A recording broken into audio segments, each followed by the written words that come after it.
Hello, everyone. Thank you for joining today's live webinar. I'm Dr. Shah Siddiqui from Time Research and Innovation, Zinzi Marketing Agency, and Neurodivergent Business Consortium. So we have a very special event today, and we're going to be talking about sales and revenue growth. And today, I have a special guest. We already have some programs and webinars with our special guests, but today we're going to be talking about a specific framework that can tailor your growth to the next levels. So if you're watching this live webinar through LinkedIn or any other social media, please feel free to ask us questions from the comment box, and we will try to answer those. Otherwise, please continue watching this live because you're going to be having tons of good information and tons of tactics throughout today's live. So we have our special guest today, Rebecca Jenkins. So Rebecca specifically help SMEs and enterprise to secure scale up as well as retain large and high volume clients. She has scaled up to 55 millions, wow, and as well as former FTSE 250 sales director. So Rebecca, thank you very much for joining today's live webinar. How are you today? I am extremely well, Dr. Shah. Thank you very much for inviting me to this session today, where the goal is to be sharing lots of practical tips and insights to help businesses scale, get high value clients, and win new business. So thank you very much. It is my pleasure because Rebecca, you know that whenever we do live webinar, it's full of rhythm and full of information.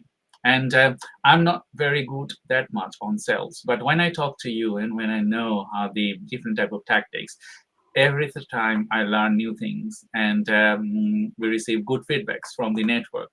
So to everyone, today we're going to be talking about V.I.T.A.L, the V.I.T.A.L framework from Rebecca. So in relation to start our conversation, I just wanted to ask you the first one, that why you have developed the V.I.T.A.L framework, and why and how you are supporting businesses with your framework. Well, thank you for the question, because I love it, Dr. Shah, because it all comes from a very, very difficult time as to how the framework got developed. So as I was growing my previous business, I was a small business trying to win really large accounts, because I was thinking, how am I going to scale the business if we just keep working with more smaller businesses? And the business was in logistics. So we were moving goods around the country, and it was a little bit ad hoc. It was quite sort of transactional in a way. And we wanted to win those bigger accounts with those larger organizations. And we kept coming second.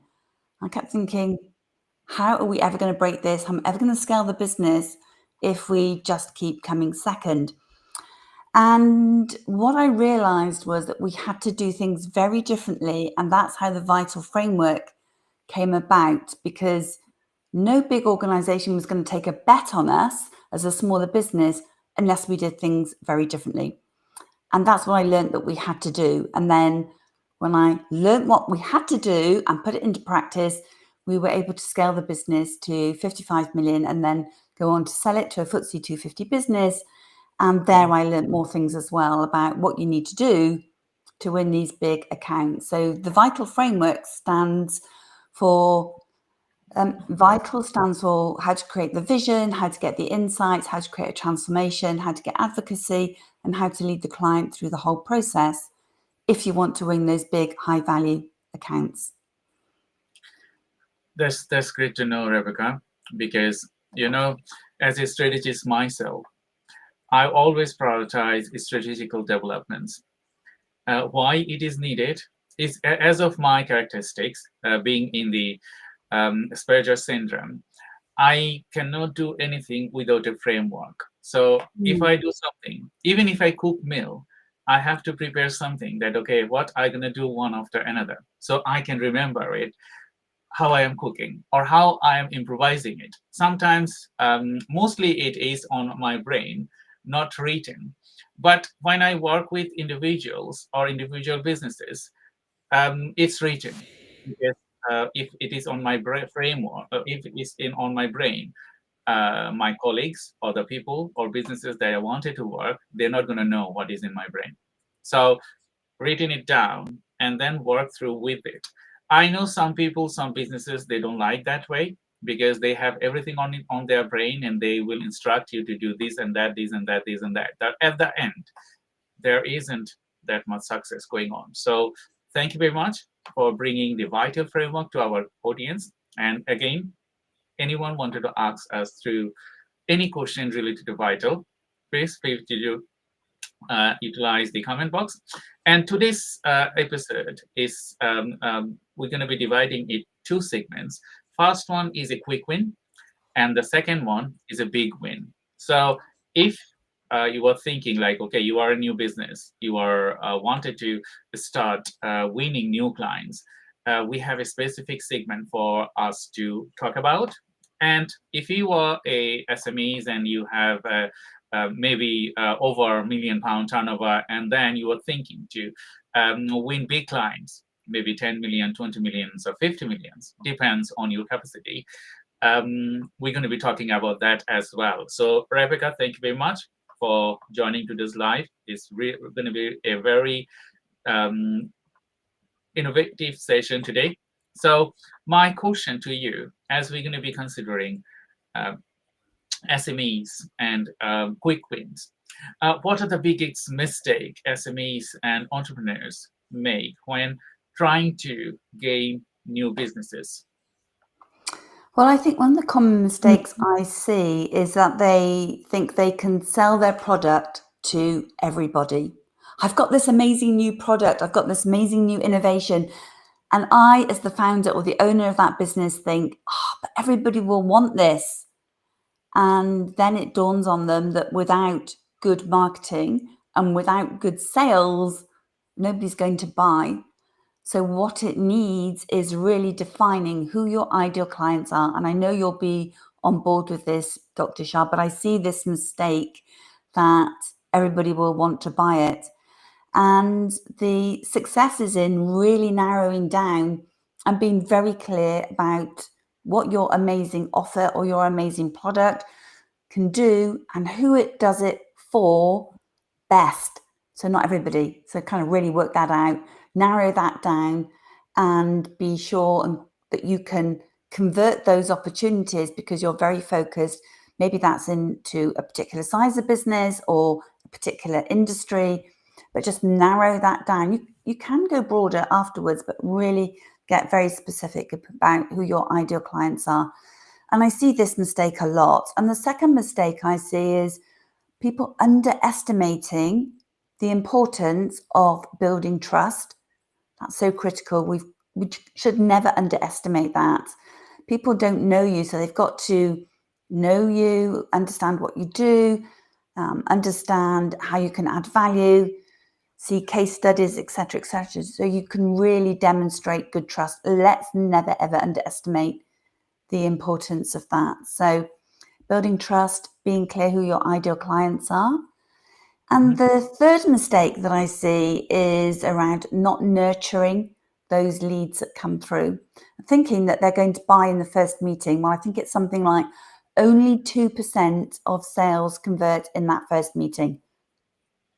So we're going to need numerous meetings, numerous conversations, lead nurturing to get that opportunity to a close. All very doable, and you know how to do it, and you know you can practice that and get familiar with it. But those are the 3 things: to build trust, to know who your ideal clients are, and to nurture those opportunities, knowing they're not going to buy immediately, however much they might love your product.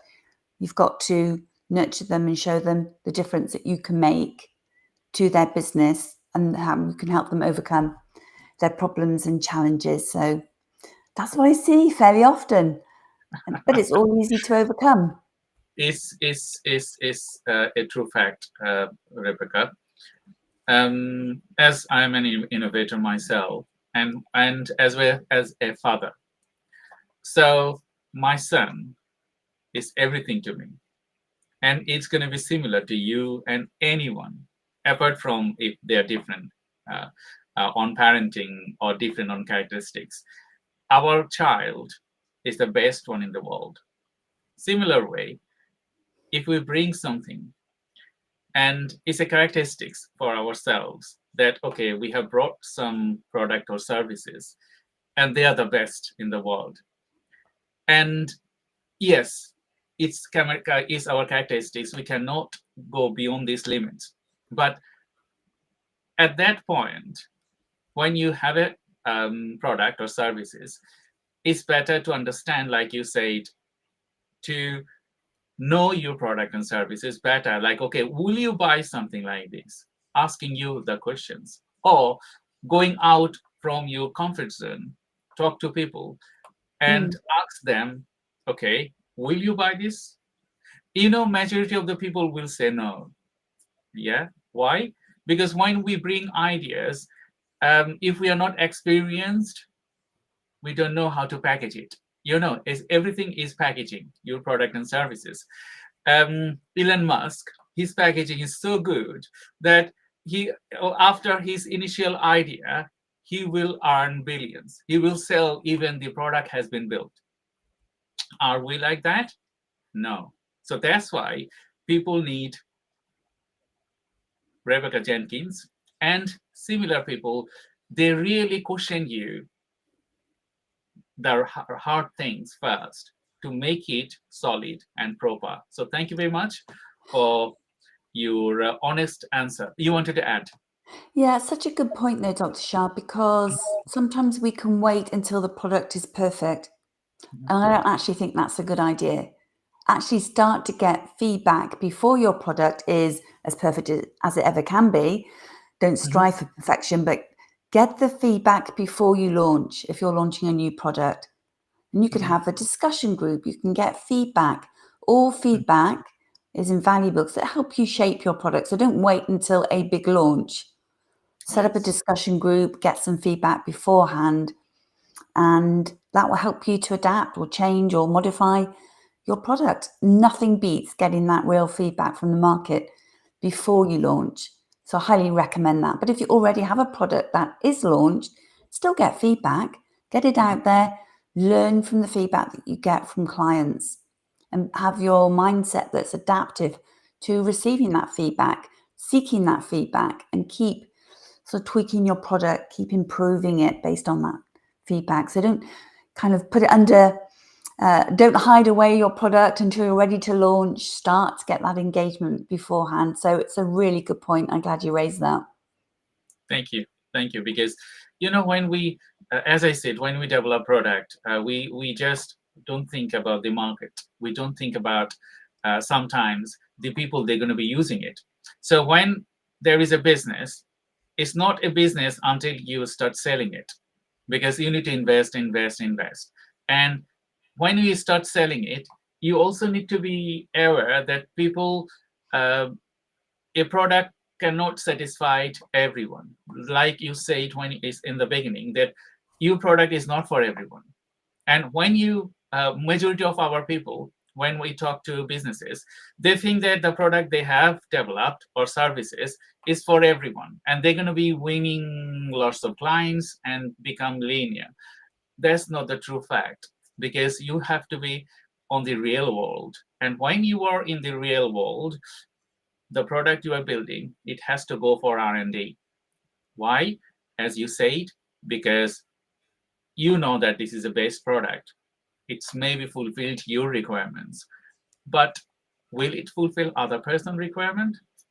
Without adding that to test, you can't achieve that goal. So thank you for pointing this out. I'm just going to ask you the next questions. How do you identify if a lead is a time waster or serious? So this is a continued question. Like, okay, we have a product and we know that that has a market value, and we're asking someone. You already answered a little bit of that, but how do you understand that is a waster or is serious? Well, I think the first thing to say is that time will tell, and you can't always get it right. But there are things that you can do to really establish whether this person is wasting your time or not. And the best way to do that is by asking really good questions. So you want to really understand, what are their pain points?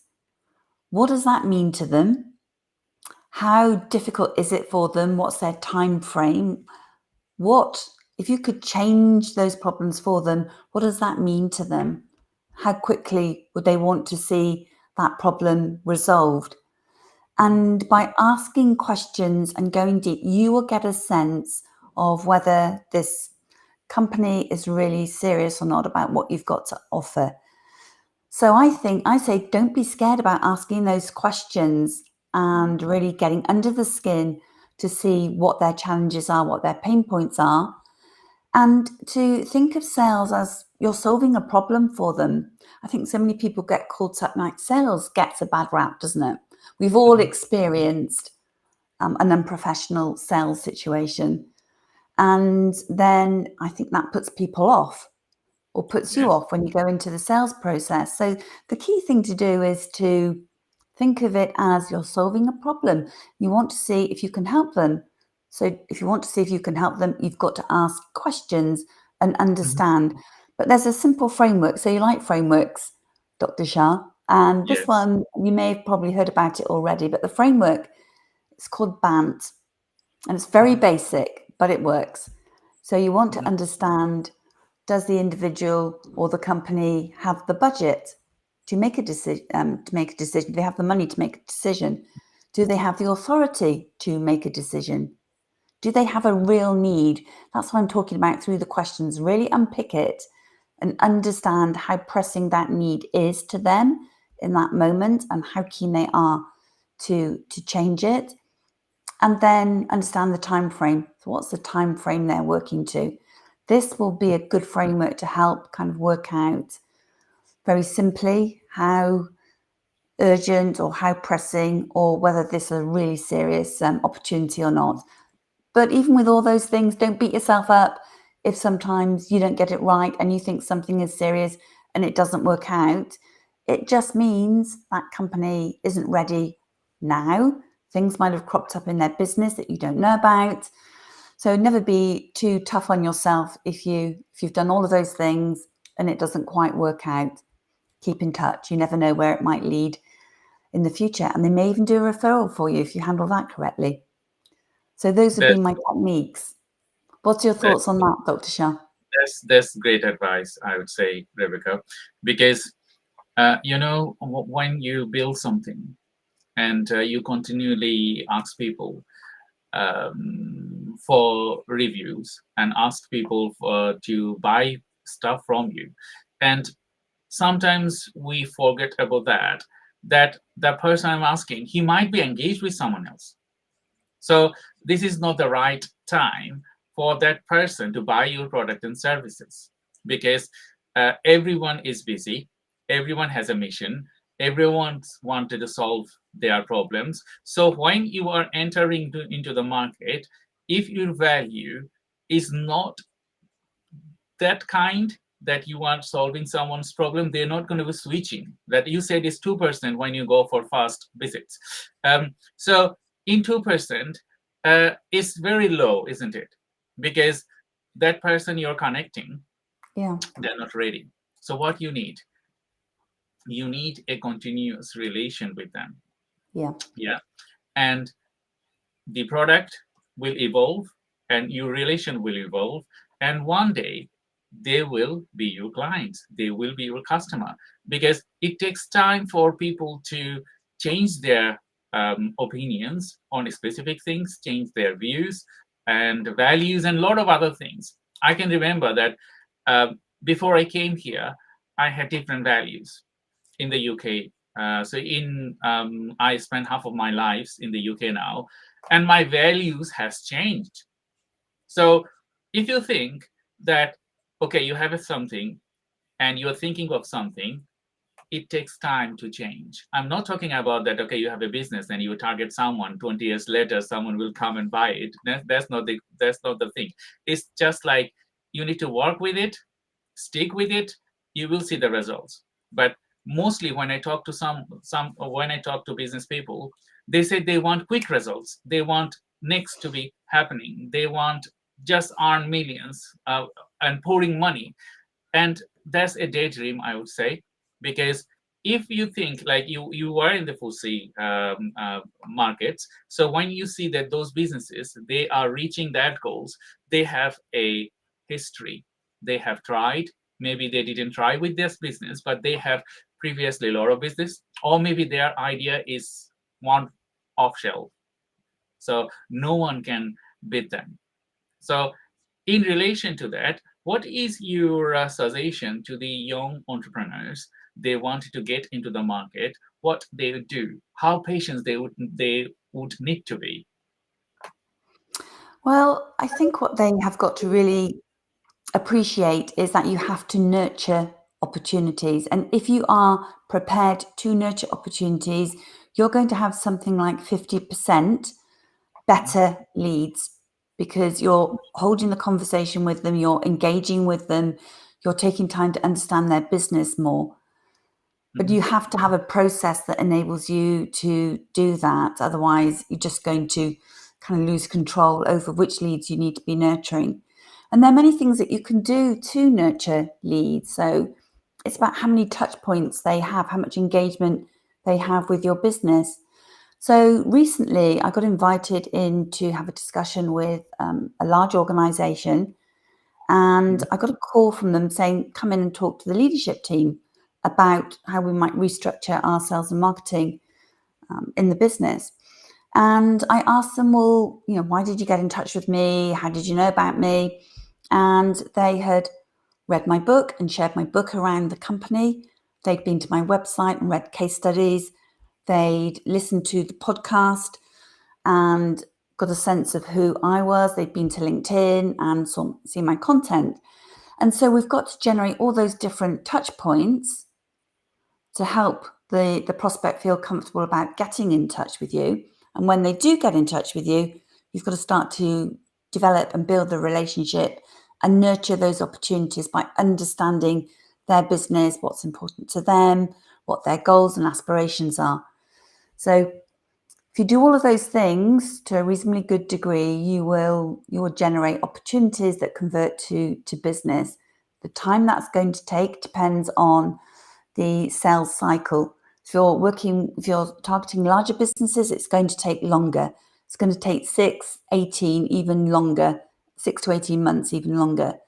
If you're working with smaller businesses that can make faster decisions, then you can see those timeframes shorten, maybe, a couple of months, maybe 3 months, whatever it is. But that's an important consideration to make. If you're targeting large businesses, it's going to take longer. Smaller businesses, you can do it quicker. You still need to nurture those opportunities and build the relationship. I think that's really critical that you do that, regardless of the size of the company that you are wanting to work with. That's one of my favorite thing that you just mentioned, because some people, when I work with businesses, I'm just giving critical reviews, like they just wanted to master everywhere, and they don't have, sometimes some of them don't have any clue what they wanted to do. So when you talk about social media, social selling, another thing, a key effects now, and as well as we're going to be talking about AI in next segments. How important it is for people to engage the things that you just mentioned, like, okay, you need to have a good footprint for clients to understand your strength, and they have to find you from online, because everything is online now. So in relation with that, how important it is for a person specifically, or a business specifically, if they are serving a certain customer, to social media or social selling? Well, here's an interesting statistic for you, Dr. Shah, that 82% of buyers will check out your LinkedIn profile before they respond to you. So if you've done some cold email outreach, for example, then they're going to go and check you out on LinkedIn. That's 82% of buyers will check you out on LinkedIn. So look at your LinkedIn profile, for example, from the perspective of a buyer. Does it tell the buyer that you're the right company and that it's not a CV-based profile? So that is an important consideration. If they go to your LinkedIn profile, do you have content that addresses their problems? Are you showing them that you are a trustworthy individual? Do you have case studies? Can they get a lead magnet from you? It's all of those things coming together that is a really important part of social selling. And you think about it, how sales have changed over the last couple of decades. People would call in a salesperson because they wanted to learn about your product or service. They don't need to do that anymore. In their own time, they can do the research. And generally today, they are between 56 to 75% through the buyer's journey before they even get in touch with you, because they can look online and find potential providers. And if you're not up there, if you're not showcasing your product and your service well, when they're searching, if you don't have those 24/7 assets, you really could be missing out. So it's an important part of the sales and marketing sort of journey that buyers will be going on. That's, excuse me. That's a great answer, Rebecca. So everyone, thank you very much for joining today's live webinar. I have a little bit of technical issues that I cannot see any messages that we have, if we have received on our live, because I'm just having technical issue to log into the LinkedIn from my other system. But if you have any question, feel free to ask us, and if we cannot see them, we will try to answer them later after the event. So if you have anything to ask, Rebecca is there. She is working I think huge experience and can lead you grow faster that you can't think of. I just wanted to share my screen now that for SME businesses, Rebecca has some free offer. So just give me 1 second. And if you go to the website of RJEN.co.uk, and you will see this offer. And we will also add this offer to the event section of this webinar. So if you wanted to get specifically, I'm just going to get my screen bigger. So if you wanted to have a free session with Rebecca, please feel free to contact her through this form and website, and you will know about what she can bring it to you, and it's totally free. And Rebecca, could you please add what they will get when they book a free session with you? Okay, so 2 things, Dr. Shah. If you're an SME business or want to generate new business, you're an entrepreneur and you're not sure how to do sales really well, just go and get that free training and you will see my framework to crack the sales code without having to pitch on price. If you want to just have a chat with me, then go to LinkedIn and book a session with me. Just say you'd like to have a session, and in 15 minutes, I will pinpoint the key things that you need to do to unlock sales in your business. So it's just a 15-minute commitment and there's no obligation with it.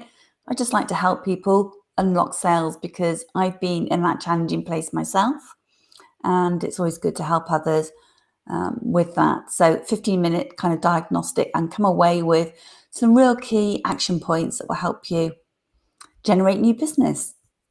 That's great offer, Rebecca. And I know that adding value to the business, when you show them something, they will return it back. So that's a great option for anyone. They wanted to talk to Rebecca. Feel free to talk to her. It will not cost you money, but you can have a second opinion, how you can grow your business and what are the specifically steps you can take. So we are nearly half of our session today. So I specifically thank everyone they're watching today, and I'm very sorry for the technical problems. LinkedIn have sometimes these technical problems when they are overcrowded with lots of lives. Their software system is not working properly. So if this is also a point to LinkedIn, you have to work on those things, because I continually having these issues that people cannot join on my lives because it's just loading and loading and loading. Even they have a good bandwidth, and I also cannot join today from my other screen to see how many people have joined and if I have any questions. And it's also not showing on my panel on Restream that if I had any question or not. So very sorry for that, but we're going to move into the next episode, next segment of this episode. And we're going to be talking about winning big clients today. So my first question for that one is, uh, most effective way to build trust with prospect. How could you do that? The most effective way to build trust with prospects is to demonstrate that you are trustworthy and that you have delivered results for other companies. So a good way to do that would be to have case studies where you talk about the transformation that you've achieved for those clients. And that's a really positive way to do that. You can hold events like this so people can get to know you and ask you questions. That's another really good way to do it. You could have content that really positions your expertise, where you're addressing the problems that your prospects are facing. And then you do what you say, which is such a simple thing. So when a company gets in touch, you do the follow-up, you follow through, you commit to your promises, just very simple things that sometimes get missed actually, that you can do. And you respond quickly to inquiries and opportunities that come through. There is a statistic that I can't remember it off the top of my head, but the faster that you respond to that initial inquiry, the more likely that company is to go with the first responder. And I've got some clients who've been testing that out, and it's definitely the case that they're more likely to win the business, because it shows that you're a person that responds, and that gives them confidence in you that you're going to respond when you're working with them. So case studies, videos, events, webinars, all of these things really help to build trust. And of course, being authentic, being you, and explaining when you have challenges, share them, help others to see that you're a person that's of integrity, an authentic individual that is really keen to help others be successful. Those are some of the ways that I think you can really build good trust. And it might take a bit of time, but by being consistent in your approach, consistently sharing good value content and doing those things that I've mentioned, it doesn't need to take too long to build trust. But we must not underestimate it, Dr. Shah, and I know you know this is important. We cannot underestimate the importance of trust. It is the currency of business. I know that's a phrase we've all heard, but it's something we need to keep in our minds and remember. I agree with you, Rebecca. I think we just we just lost you for a couple of seconds. So I totally agree with you, Rebecca, because if you do not have trust, there isn't any business. You probably heard many times, is scamming people. I don't know how people can scam people, because sometimes they scam you, maybe many people with their tactics. I think that's a different tactics that we don't have, because we never really scam people, and I never will. No one can scam me either, because if I wanted to do something, I need to check their track records. I need to see what is happening, and it also click quickly that okay, they have scammed me. I can share one of the incident that happened with me, a scamming one before last month. So my driving license, the tax, road tax was expired, and my direct debit was I couldn't have the direct debit, so it was cancelled. So what it did, I got a scam email that set up your direct debit, and it's missed. I don't know how they know that my direct debit is missed, or maybe I have forgotten to pay that. So what I did, I clicked the link. I thought that, okay, this is DVLA, so I should pay it now. I have short memories, and sometimes it's difficult for me to remember which day it will go and how I will manage them. And on the other instance, after I click and inserted my information, I just clicked that this is not the email that DVLA emailed me. That's another one. So I called them directly, like, okay, I was scammed and it happened. But when you are a business, it's less scamming will happen because it's just like you're going to be working with someone and you need to get to know them properly. Like you said, trust and case studies, not all other things. How people can build case studies that is not genuine. Maybe some people they can, but mostly it will be genuine because that's why people wanted to read the case studies. Another thing, I just wanted to have your opinion as well. When you work with someone, some of my clients said, okay, you have to do social media, you have to do web, you have to do these and that. Is huge things you have to do nowadays, and is lots of investment you have to do. What is the best way to monitor your investment and get yourselves in a way that you invest less and earn more? Well, it's a great question. And I think it's around really understanding who your ideal clients are and where they are and the best way that you can outreach to them. So I think it's not about expecting clients to come to you. It's about you being proactive and going to them where they are. And that's the bit you've got to work out first of all. Once you've established that, you could have a very simple landing page. You could use LinkedIn if your clients are on LinkedIn or your prospects are on LinkedIn.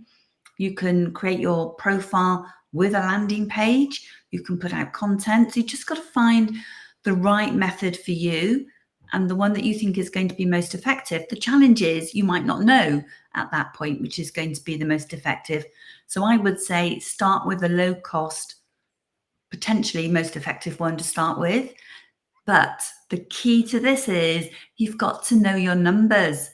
You've got to know how much outreach you made, what the cost of that outreach was, what the conversion ratio is, what that led to, the time frame, and when it led to new business. And you've got to test. This is one thing I learned about marketing. You've got to do that split testing, and you'll know this so well.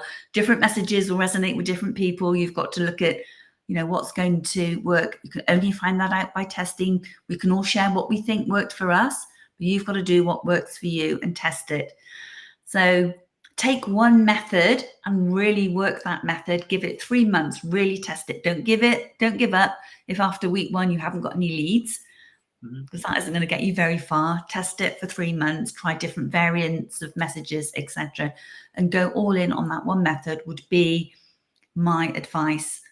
And then once you've got the results from that, you can test another method and see if it's better or not. And then you can draw your conclusions as to which approach you should go for to generate leads. But I like outbound because it puts you in control to a degree. You're being proactive, you're taking action. If you just have this great website and expect leads to come to you all the time because you're doing some SEO or whatever you might be doing, that's good. But I always say, be proactive, take some action, and target the ideal clients or the companies that you would love to work with. And do things on LinkedIn where you can do direct messaging. So yeah, that would be my advice there. That's fascinating, Rebecca, because we do specifically come across these questions quite a lot. And some people, they say, I will earn and then I will invest on my business. What do you think about this? You probably heard this many times in your lives that, okay, earn me money and then I will invest that to you. And or I will invest that to generate more leads or more sales. How you manage this kind of clients? Well, I think there's always an opportunity to have value-based pricing. So then you can always have an element of it linked to results. But you should never, ever kind of reduce your fee or your pricing just based on results only, because you're going to have to put effort into helping that client generate leads. And there's value in that. And I think the message is being able to demonstrate the value that you're going to give to that organization and move the conversation away from it just being about price. Because you've got to help educate and show that it's the value you're going to deliver. And I think that's, a big focus point. You've got to help educate, show the value, even do a return on investment, so that client or that potential client really is clear about the value you're going to deliver for them. And then it's about demonstrating how you'll do it, sharing the details of how you're doing it, building a relationship together where you both feel really confident and comfortable that working together is going to deliver results. So don't fall into that kind of price, reducing the price.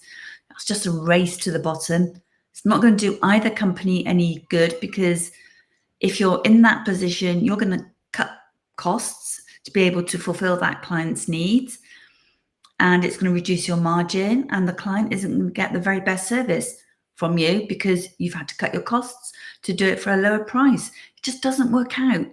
And I've been in situations where that's happened in my previous business, where we did pitch on price and we just realized, honestly, this did not work out. The client ended up being the most awkward client we'd ever worked with. It was a big lesson learned. It's fair value for fair exchange of products and services that you both feel comfortable with.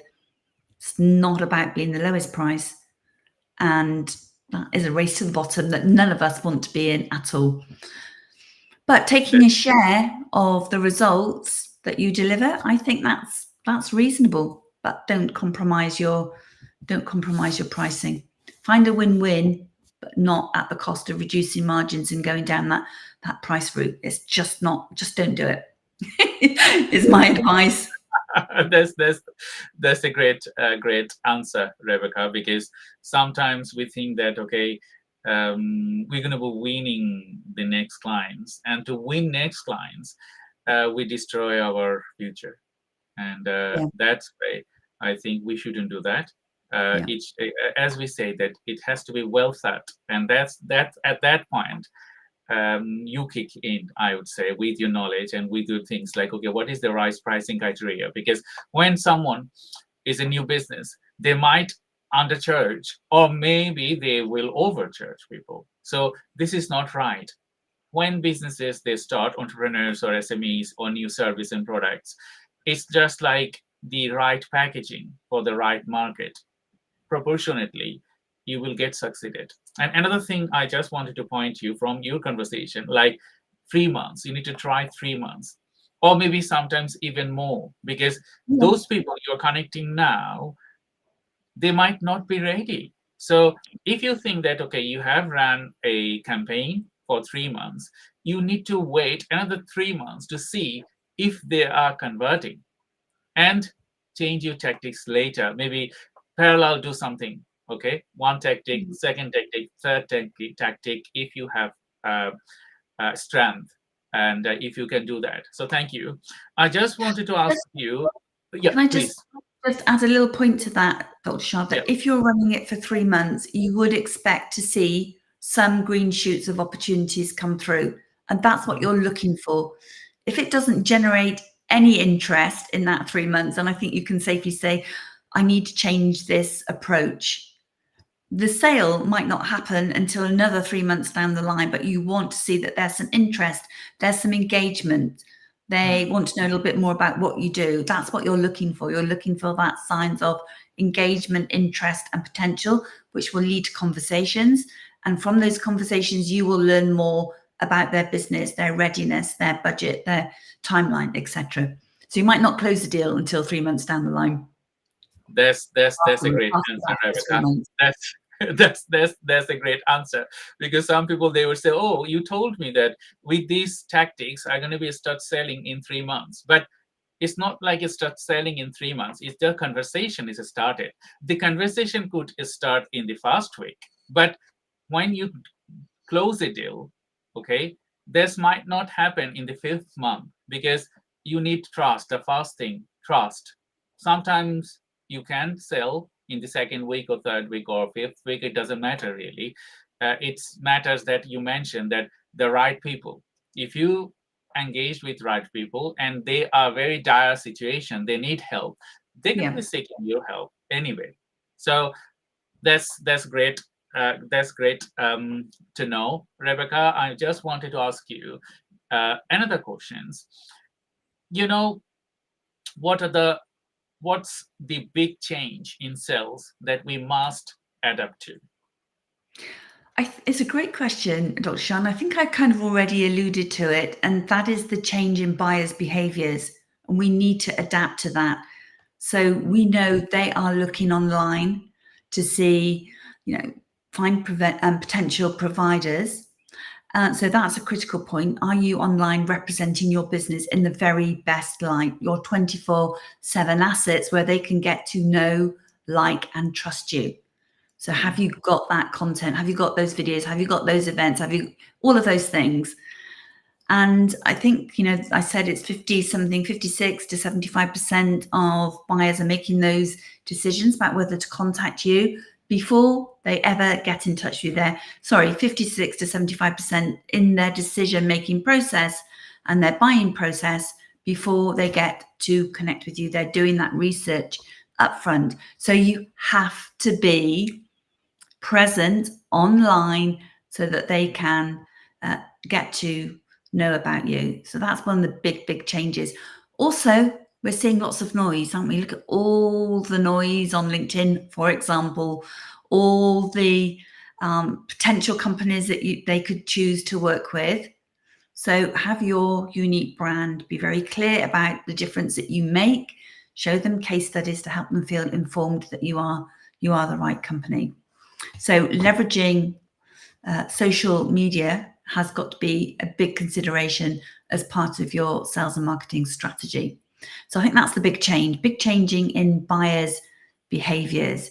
And also, as we can all experience, buyers, especially, let's think here now about winning bigger accounts, the buyers that you want to speak with, the C-suite that you want to engage with, they are very busy and they're getting pitches or invites from prospects or from providers to meet with them day in, day out, lots of messages, lots of connections. They're going to ignore most of them. So how on earth do you as a business stand out? Which is something very important to think about when you want to connect, engage, and contact them. So you've got to think about those two things.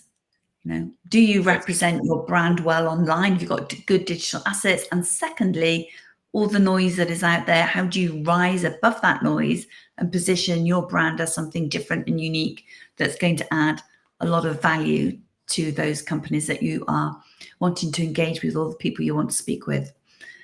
Yeah, that's what I'd say. That's a great answer, Rebecca, because some people, they would say they don't bother.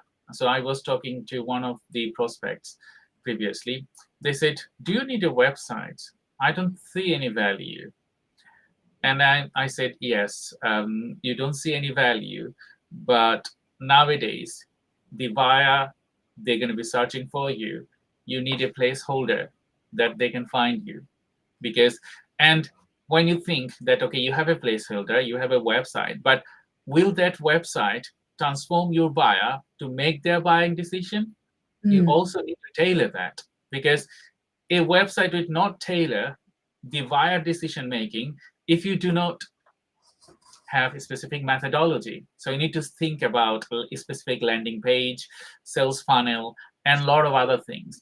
And then he questioned me, oh, you're asking me too many things. I cannot do it. I said, okay, then I think you need to wait and learn, because if you wanted to engage with now customer base, you at least need to go through the social media that you people that just you mentioned, that you people, those they hang around. You might have a client base, they hang around on Instagram. So if you look them on TikTok, we are not there. If you look them, someone from LinkedIn that you wanted to look them on Facebook, they are not there. So it has to be tailored. You need to know specifically which audience you wanted to target, and then what you need to do. Otherwise, you're going to be struggling with different type of businesses, misinformed, and then building things that you can never use. So thank you, Rebecca. Thank you, everyone, for joining today's live webinar. And I'm very excited today to talk about sales and marketing and business growth. So we're going to be sharing our screen again because we're going to be, Rebecca has another offer for the large businesses. If you wanted to win large clients, we're going to be having some more questions about that. We also were going to be talking about a little bit of AI as well. So this is the website. So if you wanted to talk to Rebecca about winning large clients, feel free to contact. So Rebecca, can you tell the audience a little bit about how they can win large clients and how your methodology will support them? The key thing to consider is that the methods that you might be using to win smaller accounts is not going to work if you want to win larger accounts.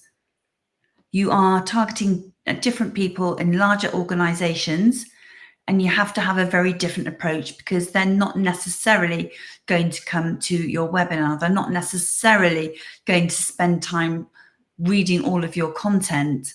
So if you're doing outreach to large clients and you want to secure them, you've just got to think of things in a very different way. As I mentioned just now, C-suite executives are bombarded with kind of requests to meet potential providers. They're going to ignore them all unless you have something very different to offer. So the key thing about this is, one, doing the outreach, but being clear about the accounts that you would like to win business with, or the clients you'd like to win business with, these larger accounts. And before you even do that, before you even engage with them, before you ever start talking with them, it's really important to understand the companies where you think you can make a big impact to them because you've got some experience in that industry, for example. That could be good. And then you will look at your capability to convert those opportunities, and then you understand all of that and you gain insights before you even go and speak with them. So in that particular website that you kindly showed just now, Dr. Shah, I take you through the V.I.T.A.L methodology so that you understand what's needed to be successful, to help you be successful with winning large accounts. Very different approaches needed. And I learned this the hard way. And now it's great to share this methodology with others to help them win those big opportunities. And you can, as a small business, if you have a process to follow and your business is ready to win them. That's the great example, I would say, Rebecca, because when you learn from your mistakes, you learn a lot of things. But do we have that time to learn from our mistakes? Some people, they say, yes, I wanted to try.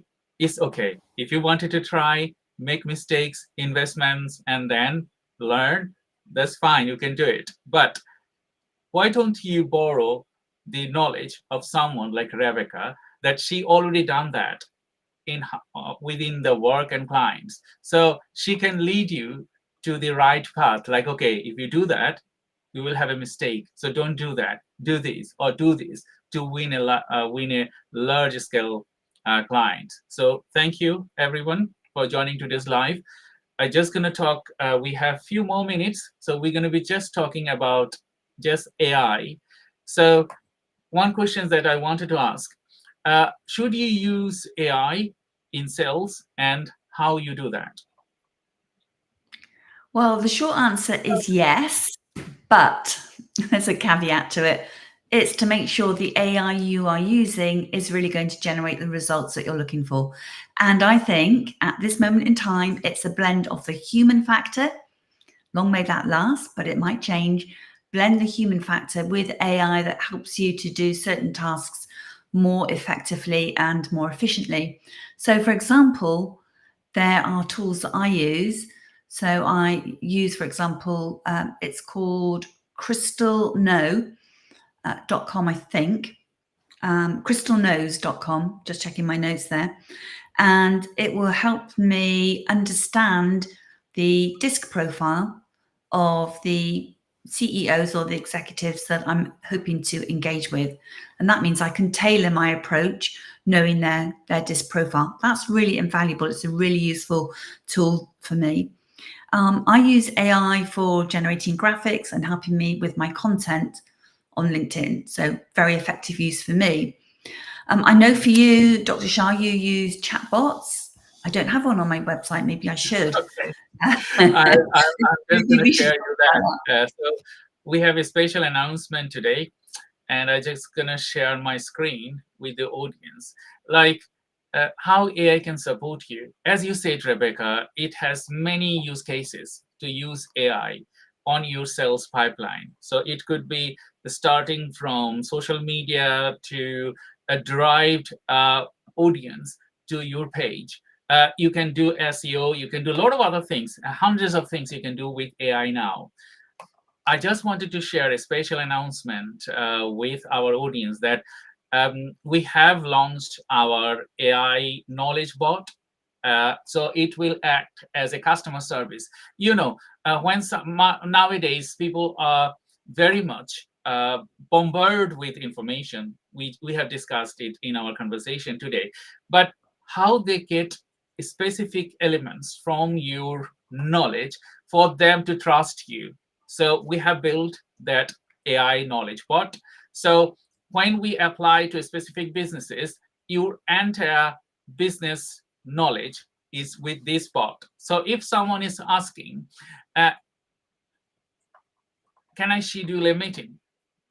So the bot will say, yes, you can schedule a meeting. You don't need to go to anywhere else. I will give you the answer. So it will give you the answer. Or maybe you're asking them, what is the package price? Or what is V.I.T.A.L? And a lot of other things that you want your audience to know. So adding specifically a customer service bot will tailor your methodology to the next levels, because it's instant. People will get the answer and they will start. They are thinking, okay, this is the company that we're looking for, because they are forward thinking. They think about new technology, and they will tailor my methodology to the next level. So I will stop my screen share because we just have 3 more minutes to go. So if anyone wants to know about our specific knowledge bot, feel free to contact me, and I can go through with you how we can implement and tailor this for your specific business. And you can do many things with knowledge bots. It could be customer service. It could be sorting your millions of data, and you want to produce something, understanding your audience. That's another thing. Because when you have million data, Rebecca, how do you know your buyer persona? How do you know how many people they are looking for a specific pages, and they wanted to make the buying choices? So AI is the next tech that you need to think about. I know it is expensive nowadays, but it's going to be relatively competitive in few years' time. But those businesses, they're in the front runner. They need to think about it now. Otherwise, your competitor are going to be embedding AI technology with their business, and they will steal your clients. So Rebecca, thank you very much for joining today's live webinar. At the end, I just wanted to ask you a few takeaways for our audience to think about it. So if you're targeting large client accounts, really have a framework to help you make that journey. Otherwise, you can waste a lot of time and effort and get ignored by those higher value clients. So have a framework that's proven and based on experience that will help you get there, and know that nurturing, leading with insights is critical, whether you want to win those big accounts or whether you want to win the small ones as well. get to know your clients or your prospects first. Don't do what somebody did on a call with me recently. They were demonstrating some software, and halfway through the session, he said, "Oh, what is it you do, by the way?" I mean, you've got to get to know and be respectful of those prospects and get to understand them. It's critical. So nurturing, demonstrating that you are a trustworthy partner, testing, all of these things I've talked about. I should be able to condense that into 3 key things. Let me have a go. 1, trust. Show that you're trustworthy. 2, understand that buyers, we're on the nail, buyers' needs have changed. So understand those and get feedback on your product and service would be those 3. Thank you, Rebecca. Please stay on the line. I'm just going to say bye-bye to the audience.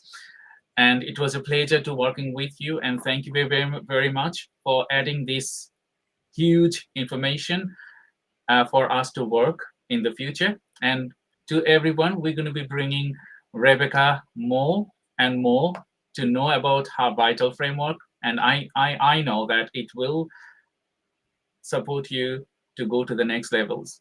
And she has tons of information and experiences and case studies where she helped many businesses to stand out and reach their target. So Rebecca is on the line.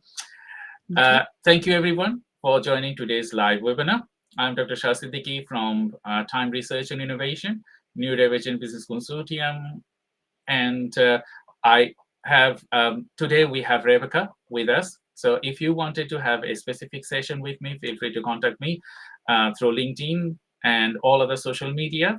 And thank you for joining today's live. And please share, support these events and our future events. So until my next live, thank you and bye-bye. Have a great weekend.